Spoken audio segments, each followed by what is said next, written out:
Allah bersumpah lagi. Walal akhiratu khairul laka minal. Ini yang hebat. Saya kemarin bikin quotes, lalu kita sebarkan. Ini sebetulnya di antara esensi surah Ad-Duha. Kata Allah, Muhammad, saya bersumpah kepadamu, yakinkan pada jiwamu, nanti saat kamu ke akhirat, suasananya akan lebih enak dibandingkan dengan sekarang. Akhirat itu lebih baik dari apa yang kamu rasakan sekarang di dunia. Maksudnya begini, kalau kamu sedang capek, kamu sedang ada musibah, kamu sedang lelah, sabar. Nanti kalau sudah pulang, semuanya akan hilang. Memang dunia itu tempat capek, karena memang tempat beramal. Sholat di dunia, kerja di dunia, puasa di dunia, baca Quran di dunia. Kenapa kita kerjakan? Supaya cari bekal untuk pulang ke akhirat. Nanti kata Allah kalau sudah pulang semuanya akan hilang. Jadi tenang aja teman-teman. Capek cuma sebentar. Ya, capek cuma sebentar. Lelah, gak apa-apa. Namanya juga dunia. Dunia itu memang tempat capek. Kalau nggak mau capek ya pulang. Dunia itu tempat capek. Dan kita memilih untuk hidup. Maka jalani itu, nikmati saja, kerjakan aja. Setiap kerja ada pahala, setiap kerja ada pahala, setiap sholat pahala, baca Quran pahala, niat mencari nafkah karena Allah pahala, merawat anak pahala, memberikan ASI pahala. Gak apa-apa, memang capek. Memang ya dunia sifatnya capek. Tobakkan antobak, setiap tahapan tuh capek lagi, biasa. Supaya dapat bekal. Bukankah orang kerja dapat gaji? Dan enak kan kalau gajian? Dan kalau sudah dapat gaji, lupa kan 29 hari ke belakang? Anda itu bekerja, kerja, berangkat gelap, pulang gelap. Tapi kalau sudah dapat gaji, semua itu kan hilang lupanya. Pergi ke Lembang, ya, jalan sama keluarga. Ada yang ke Palembang beli pempek, ada yang ke Lembang beli mak Lembang. Semuanya kayaknya hilang aja. Besoknya kerja lagi. Kata Allah, saya janjikan yang lebih dahsyat. Kamu sabar saat di dunia, karena dunia memang tempatnya capek. Kamu cari bekal aja. Nanti saat pulang ke akhirat, saya berikan yang lebih indah dan gak akan pernah ada capek lagi. Sholat, udah gak ada lagi. Jadi jangan pernah bercita-cita nanti di surga Firdaus saya tahajud lagi. Terlampau soleh. Udah gak ada. Baca Quran, gak ada lagi. Yang ada itu masuk surga dengan Qurannya. At-Tirmidzi, nomor hadis 2915. Dipakaikan di atasnya mahkota, dipakaikan di badannya jubah kehormatan, dipakaikan di tangannya gelang-gelang emas, pakaiannya sutra. Quran surah ke-35 ayat ke-33. Jannatu adnin yadkhulunaha yuhallawna fiha min asawir, ya, min dhahabin wa lu'lu'a wa libasuhum fiha harir. Ahli Quran mau masuk ke surga pakai jubah, pakai mahkota emas, sutra, semua naik. Apa yang terjadi? Dimintakan membaca Quran yang dia biasa bacakan saat di dunia. Jadi setiap dia baca, naik. Iqra wartaqi fa inna akhira qiraatika akhiru manzilatika. Baca Quran yang biasa engkau bacakan saat di dunia. Nanti akhir bacaanmu, di situ tempat tinggalmu di surga. Dan berita baiknya, dia bisa menggandeng bapaknya, ibunya, suaminya, istrinya, anak-anak, cucu ikut di belakang semua. Kalau mereka orang yang beriman dan soleh di hadapan Allah Subhanahu wa taala. Dipimpin oleh ahli Quran, naik ke surga. Dia bacakan sampai minal jinnati wan nas, puncak surga yang paling tinggi. Begitu nyampe di situ, dikunjungi oleh semua malaikat dari 8 pintu surga. Itu ada di Quran surah 13 ayat ke-24. Wal malaikatu yadkhuluna alaihim min kulli bab. Dan malaikat semua mengunjungi dia dari semua pintu, mengucapkan salam. Lihat kalimat pertamanya, salamun alaikum bima sabartum. Selamat ya, saat di dunia kamu sabar cari bekal. Sabar capek. Sabar mengeja huruf dari Iqra. Sabar menghafal sampai ada yang mencela. Sabar, orang lain ngejar dunia, Anda ngejar akhirat. Sabar. Orang lain cari ini, luaskan rumah, tambah mobil, tambah kendaraan, meninggal gak dibawa. Anda sabar. Insya Allah. Orang akhirat. Saya ngelihat ada ahli Quran tuh, seringkali saya berhadapan dengan ahli Quran tuh dari daerah-daerah, seringkali menangis.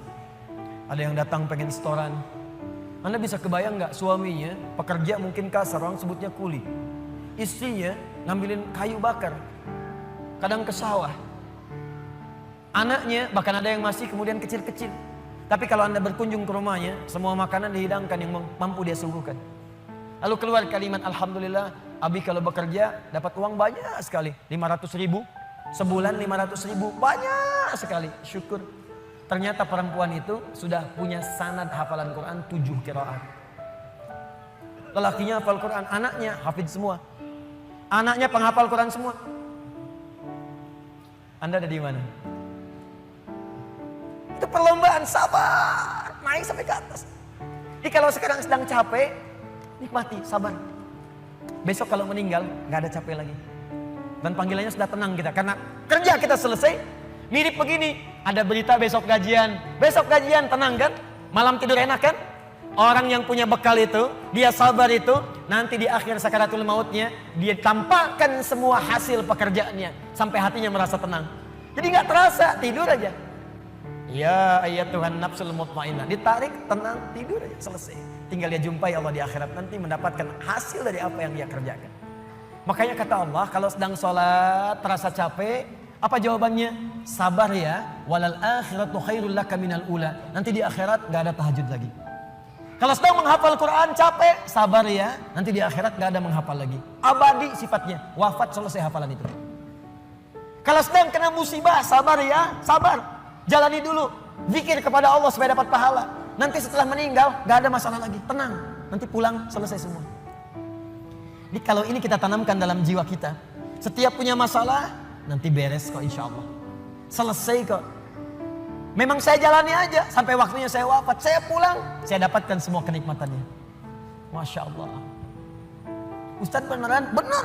Surganya banyak? Banyak Ustadz. Alhamdulillah.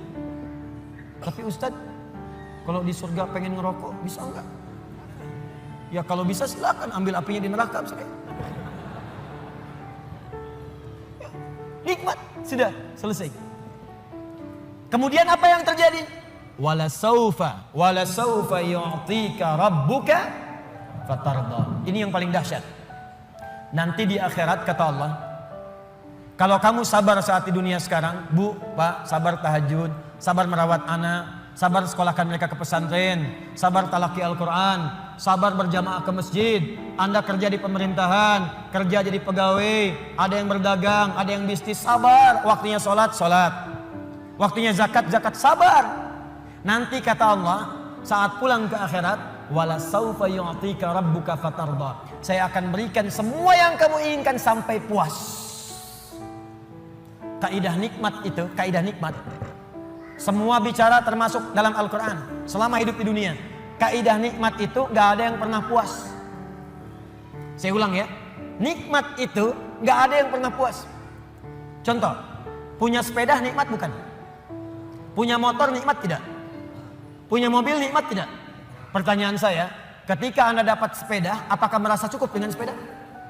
Kalau sudah dapat sepeda, pengen apa? Sudah dapat motor, pengen apa? Sudah punya mobil, pengen apa? Pesawat.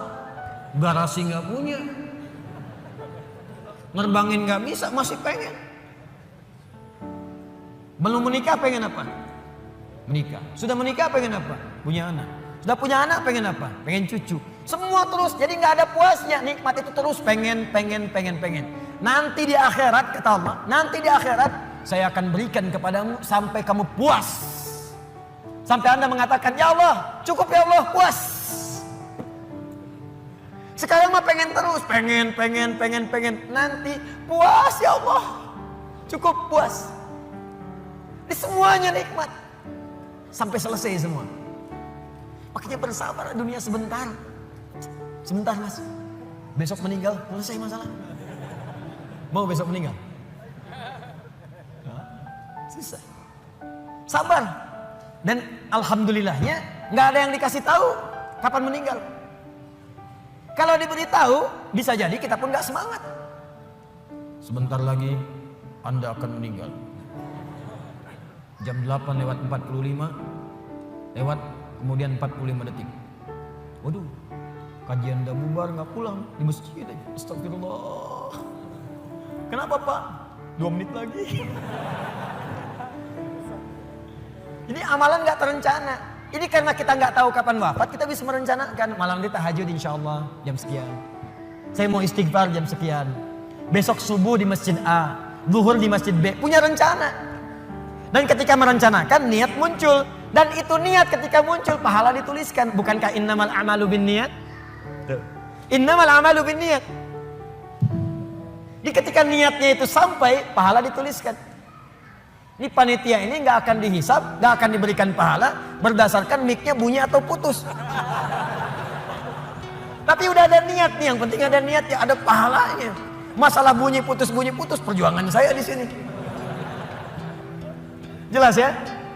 Baik, wala saufa yu'tika rabbuka fatarda. Jadi gini maksudnya, kalau sedang capek, sedang lelah, apalagi kemudian beban itu datang dari orang-orang terdekat. Teman sekantor tiba-tiba misalnya nampak mengkhianati, ada mencela, ada macam-macam. Ingat Allah, maka Anda akan lapang. Ingat Allah, maka tidak akan ada beban.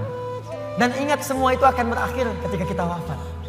Kalau itu ada dalam diri kita, maka demi Allah saya katakan, beban itu seberat apapun akan ringan. Ingat itu baik-baik.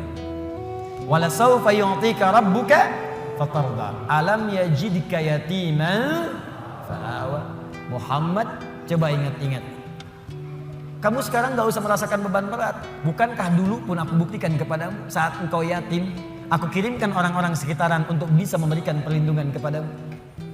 Lahir bapak tidak ada ibu.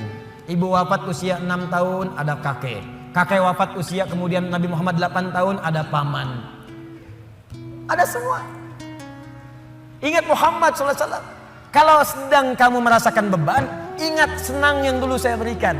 Manhaj yang ketiga. Kalau sedang merasakan kesulitan dalam masalah, kalau masalah ingin cepat diringankan oleh Allah, maka bandingkan masalah itu dengan solusi yang pernah dirasakan sebelumnya. Bandingkan persoalan yang sulit itu dengan kesenangan yang sudah dirasakan sebelumnya. Suami istri sedang punya masalah, malam ini punya persoalan, sampai nggak bicara. Coba duduk dulu baik-baik. Ingat masa-masa senang ke belakang. 15 tahun berumah tangga, masa mau dikalahkan dengan masalah di satu malam? Ingat banyak senangnya atau banyak dukanya, banyak sukanya, banyak dukanya, banyak nyamannya, banyak masalahnya. Coba timbang-timbang lagi. Mungkin dengan menghadirkan nostalgia kesenangan itu, yang ini akan terasa ringan. Ma, kenapa malam ini kita mesti cemberut? Bukankah kemarin-kemarin kita tertawa? Gara-gara bapak semuanya. Gak apa-apa mah, memang gara-gara papa. Papa terima. Tapi mungkin Allah titipkan keburukan di papa itu karena mama bisa menyempurnakan. Mungkin Allah pilih mama itu adalah mama yang bisa membimbing papa lebih baik. Masya Allah. Oh gitu ya pak ya, mama bikin status dulu ya. Jadi kalau semuanya begitu enak rasanya. Tapi memang diucapkan mudah, menjalaninya belum tentu mudah. Ustadz juga begitu. Makanya jarang sekali ada ustadz ceramah bawa istrinya. Jadi kalau kita punya persoalan yang kecil-kecil sekarang, ingat masa lalu. Bu, Pak, ya maaf di kantor ada masalah. Masalahnya hari itu, jangan langsung merasa berat. Ada proyek gak selesai dimarahin sama bos. Anda kerja sudah 10 tahun, dimarahin baru hari itu. Senangnya kan banyak, udah 9 tahun. Masa persoalan sehari mengalahkan persoalan 9 tahun yang senang ke belakang? Kan tidak lucu. Anda gagal satu ujian, 9 mata kuliah lulus semua. Masa harus meratapi diri pada yang satu itu? Selesaikan. Mungkin di situ Allah ingin berikan anugerah supaya Anda paham lebih dalam. Mungkin disitulah kepakaran Anda supaya belajar lebih dalam lagi. Diangkat kemudian karena pakar itu, di masalah itu. Saya dulu itu setiap menghadapi pelajaran-pelajaran bahasa, apalagi balaghah, macam-macam dan sebagainya itu. Di situ perasaan awal pertama sulit saya hadapi. Begitu dihadapi rupanya Allah menginginkan kita lebih fokus pada masalah itu. Seakan awalnya susah, ternyata ada nikmat di balik itu. Itulah poinnya teman-teman sekalian. Jadi kalau Anda sedang merasakan kesulitan, ingat masa-masa lalu saat Allah memberikan banyak nikmat dalam kehidupan kita. Jelas sampai di sini? Baik. Rabbin fa'ana bima 'allamtana, Rabbi 'allimna alladzi yanfa'una. Bita'allumi wa tawassalna bita'limi antarzuqanal wasi'ah wa antarzuqanal